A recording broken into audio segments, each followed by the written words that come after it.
there's all these different chores and all these different projects to work on, and there's different kinds of projects that people can be drawn towards, like house level chores, the daily sweeping, the daily doing the dishes, and making sure that the food is done at this time and this stuff goes here, and the very like basic home stuff. It's a very different kind of mind work than like, oh, I'm thinking about this like one installation that we're putting into the land, and this is like a generational view that I'm really thinking about the long term, and I have to have this other understanding of like what else is going on and how this can affect things. It's very like different work as it is. So like people are drawn to different levels of thing. Are you more drawn to like, oh, dealing with the weekend projects that come on once a week or once a month, or those types of workshops or gatherings or that type of thing? You put your energy there.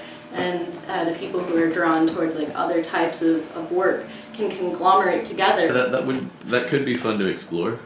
Well, it's not putting you How would you present it? What's the concept? So the concept we were talking about, kind of like a clan or a tribe system, where you have, let's say, animals or something else as like what the clan is, and so we were going through like what we saw different animals as and seeing how they kind of different jobs would fit into that. So then you have people who are not always here all the same time. They're like, comes up in conversation, oh, I went up to R38 and I was, doing, beaver chores. I was building something, let's say, and someone else was building another thing, but now there's that community. They didn't meet each other, but they had that relation. They're in the same clan. They built things as all a part of it, and just a way where people can come in and join. Part of like a program or a project. Yeah, like and people can join it, and it's lasting and it goes on. So you have different people come over a course of 30 years, and they can always be like, oh yeah, I was the bear clan. No, I was the beaver clan, or whatever clans. Like those are just some of the animals we were talking about at the Vital Farm, and just a way to kind of bring some organization and allow people the autonomy to do things at the same time as that prideness of, oh, I'm not just sweeping up. I'm part of this clan that happens to do sweeping and all these other things, and it all builds, a family within a family. It's like the meerkat. Yeah. A meerkat, like they have communities in which a lot of older individuals will actually go up and watch out in the terrain, see if there's any danger coming, right? And then they'll go and hunt for the family, bring back food down, and take care of the people who usually stay inside of the den. That's really interesting. And if someone is attacked, then meerkats actually come out of the dens and start trying to defend that one meerkat, which is pretty interesting. So they have like this whole family structure. I like that idea, because I can imagine, like that being different from describing a clan as like a pack of wolves. So part of the idea of the clans too was that they kind of embody these different energies that people bring to the table themselves, and in kind of the energy, or kind of the idea of trying to reduce friction, and from the pile of things that need to get done, kind of as a group then say, oh yeah, we'll take like these types of things and we'll handle this for the next like set period of time, and like, all right, here are the new projects that have emerged this week or whatever. Okay, well, like my clan will take this, and we can from there kind of designate what needs to be done. Is this a level of project that we just really need to have one person be on it for a day, or is this like, all right, let's think about this and create a focus group type energy, or however it needs to be done. So clans help work become a game. Yeah, totally. And it's something that people who are there for one workshop, all right, everybody who's here for this workshop, you also are going to be like helping with setup or takedown or these small projects. Okay, just for today, like everybody is part of this one clan, and go hang out with Meerkat Clan, and everyone's right. like, oh, that sounds Sweet. exciting. So it's something that you can, no matter how much you're involved, it's something that you can take beyond the farm and feel like you've connected in a deeper way and able to communicate with other people who have that connection too. And then just to take it a step further, I just thought about like if you like studied any of Peter Kropotkin's work, specifically mutual aid, he goes into how the animals were able to survive through the I'm forgetting the exact reason, North China, South Russia, but really, really harsh area, and the animals would survive by animals that are normally like predator prey. A lot of times they get by like the ants taking rides across the water to get to food and different things like that. So then when you have like your barn raising or just a big project, like you're putting in some earthworks or you're building a pond or whatever you're doing, now everyone kind of comes together and everyone works together to make it happen because you need that mutual aid. And then everyone's still in the same community. It's just biodiversity like in any ecology. I'd like to somehow maintain that continuity, and I don't know, what to do. And that's the root idea of the like clan-based organizations, is that if you have a lot of volunteers coming through, you have a lot of visitors coming through that might be here for a day or a week or for one particular workshop or whatever, that they end up leaving with a certain ownership over that clan.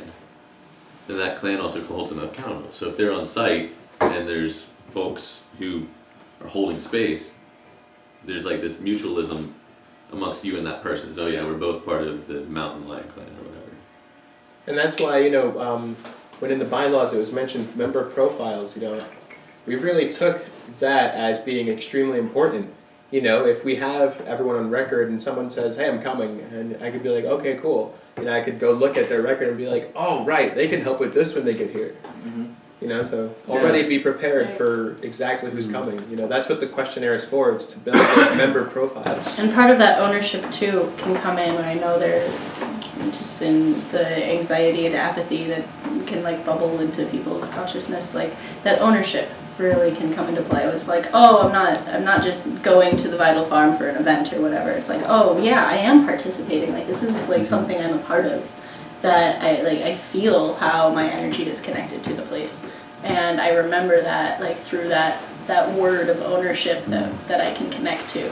It's like, oh well, I don't want to let my group down because like I know that they're expecting me to be a part of this like working group, and I know that because that's what happens every single time. Thank you. The piece that you brought as to like helping set up a profile, so to say, of what someone's there to do. To me, that's the bigger value of this idea. The Wassaic Academy is running an all-volunteer kitchen with people moving through. So I had to know that if Hood shows up to me, I don't know Hood from a tomato. I know that Hood's supposedly this human being that's about to help me out in some way. Fantastic, but I don't know if Hood's going to eat a tomato and be gone. So it's like this constant flow of people through a space and how to hold that string of continuity even if Hood says, hey, I'm here for the next hour, I'm on this task. But also knowing that he's part of the bear cub clan or whatever. And then the next person comes in and he has to pass that information off. So as to somebody not having to sign something, it's more like, oh, well, they're coming to report to this poster. Yeah. Or they're reporting to this person or this logbook or this video or however it wants to be relayed, that they've taken that ownership of being part of something. And then they hold that going to the next, and when they meet someone out somewhere else, people know, oh yeah, I helped build the cob bench or the sauna or the hot tub or the slide at the swimming park, what it may be. they get to hold that space. Oh yeah, It really comes down to what Hood said about mutual aid, and this is a way to allow us to introduce that concept at the very beginning and have that be a part of the structure of the place.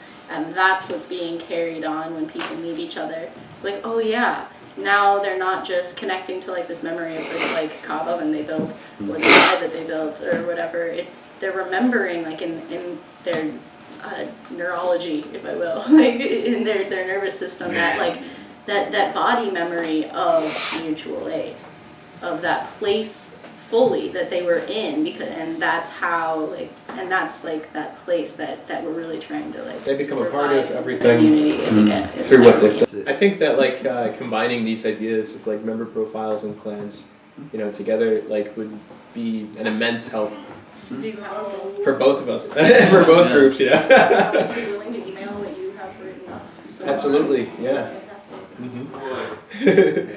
And it's very interesting that between where Vital Farm is and here, I'd always envisioned it as this sort of new fertile crescent of area, but outside of New York City, it's where there's guaranteed rainfall. It's where it's Woodstock. It's Omega. It's Cosm, Chapel of Sacred Mirrors. It's Bard College where I went. It's extremely progressive and well endowed and doing a lot off campus, and Bard Prison Initiative, Children's Media Project, a lot of very cutting edge, let's reach everyone and bring the medicine of the the whole human family.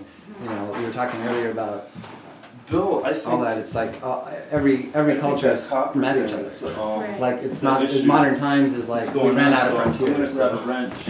Right. That's Kind Have of at it with Brian there. My unconscious keeps poking stuff up. And so one of my latest things I've told somebody about is the idea of building a giant building. And instead of going to Mars and getting yourself into a super big building on Mars, we build a building here, and it doesn't matter if the snow gets 6 feet deep. And we get inside the building, and it'll be like being in the Keys of Florida, you know, right here on the spot, and we can go swimming all through the winter and just keep cozy I mean, if you can do it on Mars, why not do it right here in the marsh, right? Exactly. Just one letter different. Oh. What? It's just one letter different. Oh. Yeah, one letter. Marsh. Oh, so anyway, that's one idea, and then of course the other one is the idea of producing food all 12 months of the year, which a lot of you know about. And it would be a fun thing to do because nobody in the neighborhood that I know of has done it. And so let's you know, be the first and have a little. Another thing is to produce a recreation center for everybody within 10 miles that they can come over and go swimming year round, or ride cables and Greenhouse, right? Something all the time. And you go down into the ground. And you're going to be storing all your geothermal heat anyway. And the water is the best thermal mass. So if you have a pool in there, of course it's going to be warm throughout the entire winter. It's going to store and raise energy during the day. You know, the thermal capacitance of water is the highest, so it's pretty amazing. You know, and its admittance is low, so it's difficult for water to change temperature. It really is the best material to use for passive solar thermal. So you could have like a Roman bathhouse type thing, right? Surrounded by this huge greenhouse. And it would heat the rest of it, yeah. Building it and processing it. Because if you're not using chemicals, which I'm assuming you're not going to be using chemicals, you have to have, well, I guess you can just do a whole system of like wetland in there. Right. Like a wetland pond. Living. There's all sorts of natural things you could Yeah. filter it Yeah. over and over, use it over and over. Yeah, if Yeah, there's exactly. flow and there's a filter in the system. do. And you'll only need to add a little bit. I mean, you know about Yeah. aquaponics. Yeah. You know, so much of the water is saved. Well, same concept, you know, except it'll be people.